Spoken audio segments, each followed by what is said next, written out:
Captain இன்னைக்கு எவ்வளோ அடிக்க போறீங்க? சொல்லுங்கள். இன்றைக்கி வந்து பவர் பிளே தாண்டணும். ஃபஸ்ட்டு ஒரு 20 ரன். ரொம்ப நாள் அப்புறம் விளாட்றேன், 1.5 மாதம் ஆயிடுச்சு. அதனால் ஒரு 20 ரன் தாண்டுறேன்னா பார்ப்போம். விக்கெட்ஸு வந்து ஒரு 2 விக்கெட். ஓகே பார்க்கலாம். செக்கில் ஆட்டின சுத்தமான உருட்டு. அண்ணா இன்னைக்கு எத்தனை சிக்ஸ் அடிக்க போறீங்க? சிக்ஸ்லாம் தெரியாது, ஒரு 30+ அடிக்கலான்னு இருக்கேன். எதிர்பார்க்குறேன். சரி பார்க்கலாம். எத்தனை விக்கெட்டு? விக்கெட்டு தெரியல, ஒரு 3 ஓவருக்கு 18 ரன் கொடுத்து போகிறேன். நான் யாருன்னு என்ன கேட்கறத விட வேற யாருண்டியாவது போய் அவர் யாருன்னு கேட்டுப்பா. ப்ரோ ஸ்டார் பிளேயர் இன்னைக்கு எவ்வளோ அடிக்க போறீங்க?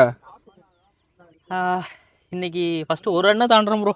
அதுக்கப்புறம் வந்துட்டு வச்சுக்கலாம் நம்ம எவ்வளோ அடிக்கிறேன்னு. எத்தனை விக்கெட்டு? ஒரு 3 விக்கெட் எடுக்கலான்னு இருக்கும் ப்ரோ. பார்ப்போம், ஸ்கோர் கார்டில் ஆட் பண்ணுவேன். தோத்துக்கிட்டே இருக்கீடா, ஜெயிக்கிறேன்டா. ஸ்டார் பிளேயர் நீங்கள் எவ்வளோ அடிக்கலாம் போறீங்க? பேட்டிங் கிடச்சா ஒரு 5 ரன் தாண்டலான்னு இருக்கேன்.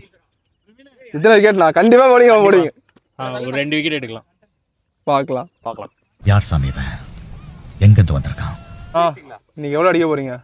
தெரில பிரவீன், டாஸ் என்ன நடந்திருக்குன்னு தெரில. ஆடினா might be anywhere from 25 to 30 ஆடலான்னு பார்க்கணும். பட் ஆனால் தெரில, புது கிரவுண்டு, புது பிச்சு, எப்படி ரியாக்ட் ஆக போகுதுன்னு தெரில, பார்ப்போம். ஒரு ஜன் தத்துவம் என்ன சொல்லுகிறது என்றால், மோதிரம் போடாத விரலும் இடிபடாத உரலும் இருந்தால் என்ன இல்லாட்டி என்ன.